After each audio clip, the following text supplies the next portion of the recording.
Yossi, why is the IDF seizing territory in southern Syria? We seize a very small piece of territory just to make sure that the buffer zone is not taken over by the forces that are leading the revolution in Syria, that some of them are jihadic. And that's what we want to make sure, that they stay away from us and don't pose a direct threat to the villages and communities in the Golan Heights. That's why we took the Hermon and the buffer zone. And that's a temporary step just in order to wait until we realize what's really happening in Syria, who's in charge.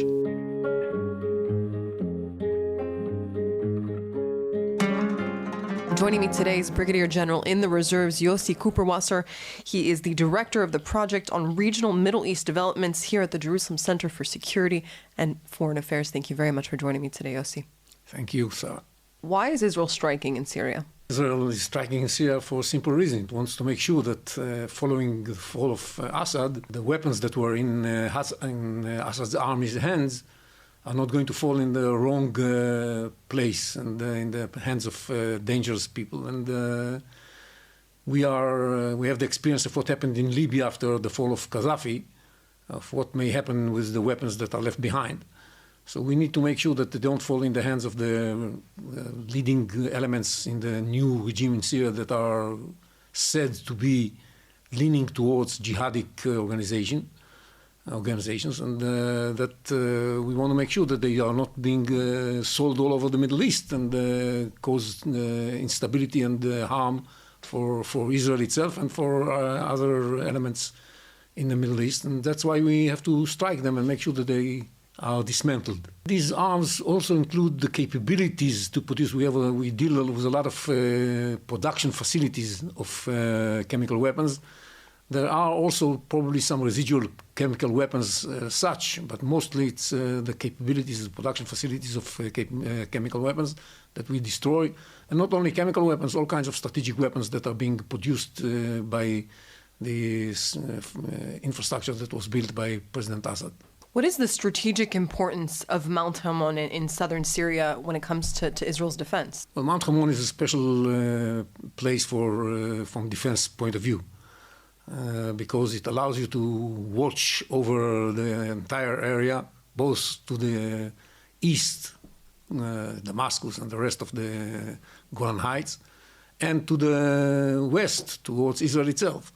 So being in charge of this position is making sure that nobody else is there, and that we are able to take the advantage of looking at what's happening in Syria and make sure that we are not surprised. Can you explain to us what the situation was in that demilitarized zone in the Syrian side of the Golan Heights until the toppling of Assad's regime last week? Most of the areas were under Assad's control. And, along the buffer zone, they didn't enter the buffer zone because this was the disengagement agreement from 1974. But the new regime is not clear whether it's going to be abiding by the agreements of 74. So we took the necessary precautions to make sure that they don't breach the agreement. And the rest of the territory was under Assad's forces' control. In some areas, there were forces that were loyal to Assad, but not really loyal. The 5th and the 8th Brigade that were more loyal to the Russians than to Assad were deployed. Some elements from those brigades were deployed in the south. And these are elements that originally were parts of the opposition. What happened during the revolution was that they changed sides, left Assad and joined the revolution, and they actually took control of Damascus and enabled the Hayat Tahrir Sham, the people of Julani, to enter Damascus and take it over. So this was a lot of chaos going on. It wasn't clear who's in charge of what. And just to make sure that nothing affects our security, we took the responsibility for the control of the areas along the border. Israel is being scrutinized by the UN and the international community for deploying those IDF troops to that demilitarized zone in the Syrian-controlled part of the Golan Heights as a defensive move. And yet, why is no one talking about Turkey? Double standards is something that's not new for Israel. There's one way in which people treat Israel, and there's a totally different way in which people treat many other countries, including Turkey. This is no surprise. Yes, what we did is very minor to compare with what the Turks did, because they are actually controlling big chunks of the Syrian territory for a long time. They didn't start today, and they were behind the offensive of the rebels to begin with. So they are all over the place. But Israel Jews are different, and they get a different treatment. Speaking of the Turks, can you give us a bit of an explainer of what the Turks are doing right now in Syria? Mostly preoccupied with making sure that the Kurds do not pose a threat to them from Syria towards Turkey itself. And they are concerned that the Kurdish troops that govern the northern part of Syria, the Rojava area, are not hosting terror elements like PKK within their territory, and they want to weaken them because there is a very close relationship between the leadership of the Kurdish area and the PKK, and they want to weaken. That's why they want to weaken the Kurdish control of these territories. They use the Syrian National Army for that purpose. It's another faction within the Syrian opposition. Until recently, that they used in order to decimate the capabilities of the Kurdish. You mentioned the rebel group that toppled Assad's regime last week, al-Julani. I want to ask you, Julani has tried to distance himself from his al-Qaeda past. Do you think that he actually is able to do so and is able to rule Syria as a quote, moderate leader that respects its minority groups? Can he do it? He can. He definitely seems to understand that he needs to do it. That's why he's giving all those declarations way before he started the offensive. It's a couple of years now that he's trying to portray himself as a more moderate leader. But everybody knows where he comes from. He comes from ISIS, he comes from Al-Qaeda, that's where he came from. And he has to convince everybody that he has really changed. And some of the people he's working with are having the same history like his. So it's not easy to convince everybody that he has given up all his former ideologies and now he's in a different place. Are you convinced?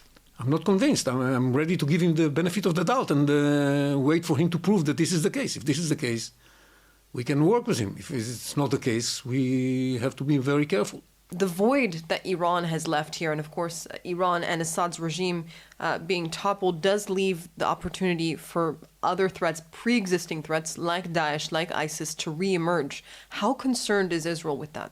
Very concerned. Israel is very concerned with the possibility that the void and the chaos that might emerge in Syria might be used by radical elements like Al-Qaeda and Daesh to regain control of significant parts of Syria.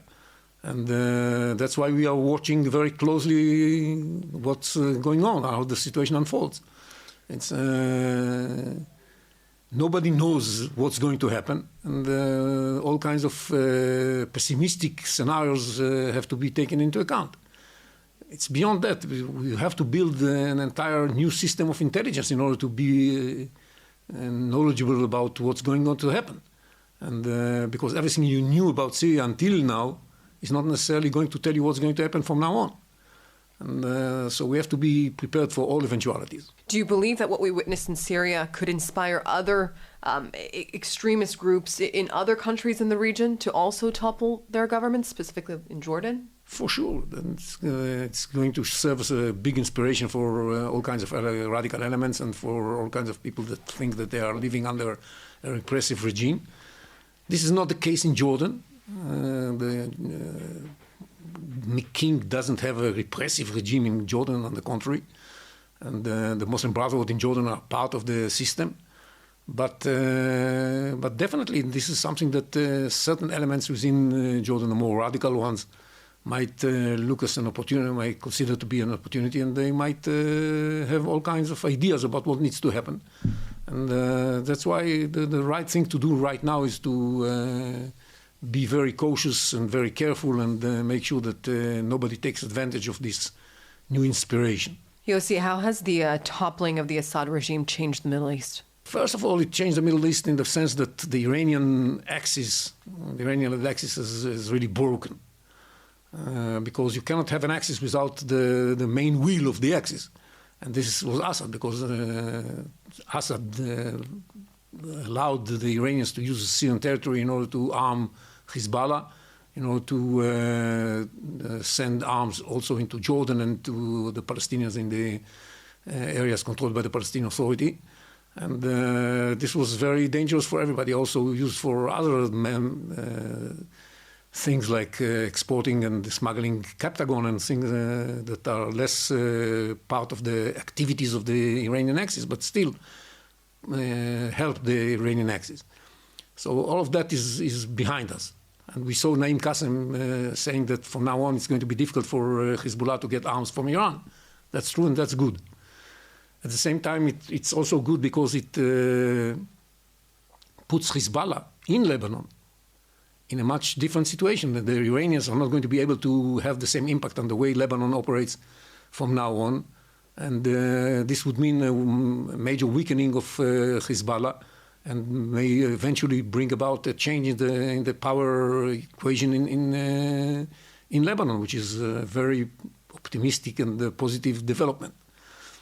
It is going to also weaken the capability of Iran to meddle in the Jordanian affairs and in Palestinian affairs in the Judea and Samaria areas. So these are all positive developments. Also, it weakens Iran because the Iran-led axis suffered such a heavy blow. And together with what happened to Hezbollah beforehand and together with what happened to Hamas beforehand, it weakens Iran dramatically, especially as other developments happen simultaneously, like the beginning of the Trump era, the second Trump presidency. And we all remember the Israeli attack in Iran that also has an impact on the way things are developing. So all of that together is really bad news for the Iranian Mullah's regime. And this is something that opens all kinds of opportunities for the future. And there's talk already now about the possibility of dealing with the Iranian nuclear project. If this is going to happen, this is going to be a very positive development too.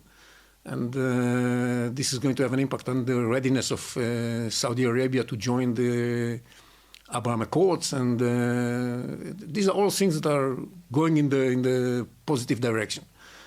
And very impressive change in the landscape of the Middle East, especially if you all remember what happened only a year and 2 months ago, the 7th of October attack. On the other hand, we should always be very cautious about our optimism. And because the group that took advantage of the weakness of the Iranian axis is the HTS, the Harakat al-Sham in Syria, which is an outspring of Al-Qaeda and has close relations with the Muslim Brotherhood. So what we're seeing is the rise of the Muslim Brotherhood axis, Qatar, Turkey, Muslim Brotherhood organizations all over the Middle East, especially in Syria, of course. They are not very cooperative with Israel.